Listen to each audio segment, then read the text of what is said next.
Le genre shoot'em up a connu une grande popularité au début des années 90, principalement dans les salles d'arcade et sur les consoles 16 et 32 bits, notamment sur Saturn.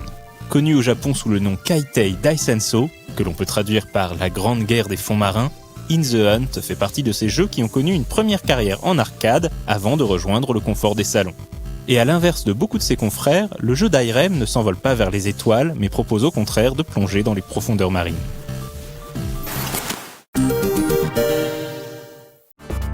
In the Hunt prend place dans un monde post-apocalyptique et noyé sous les eaux.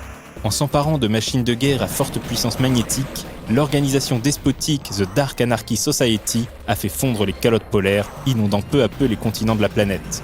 Au fil des années, les survivants se sont adaptés à ces nouvelles conditions de vie, mais c'était compté sans la soif de pouvoir de la faction anarchiste. Apprenant que celle-ci met au point une arme encore plus redoutable, la rébellion s'organise et part à l'assaut de ses bourreaux à bord du Grand Via, un sous-marin suréquipé et ultra résistant.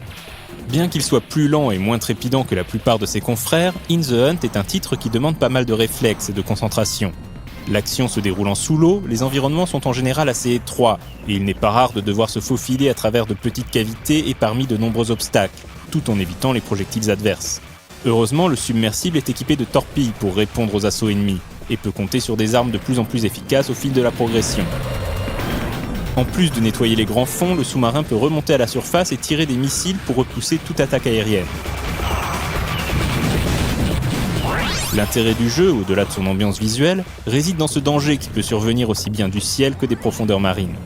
Les développeurs n'ont pas manqué d'idées pour plonger le joueur au cœur de moments périlleux et intenses, tout en le laissant évoluer à son propre rythme, notamment en lui permettant de contrôler le scrolling. Se déroulant sur 6 niveaux, dont l'ordre varie selon que l'on joue sur borne d'arcade ou sur console, In the Hunt est un shoot'em up agréable bien qu'un peu court.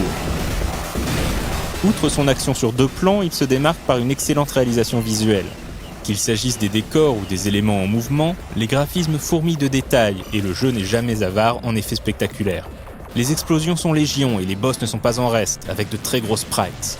Quelques séquences s'avèrent également très originales, par exemple l'attaque de la statue de pierre. Disponible en arcade en 1993, In the Hunt a été adapté 2 ans plus tard sur PC, PlayStation et Saturn. Ces conversions sont plutôt convaincantes, mais souffrent de la générosité visuelle du jeu d'Irem, qui se traduit par de nombreux ralentissements. Heureusement, l'action incessante fait vite oublier ces désagréments.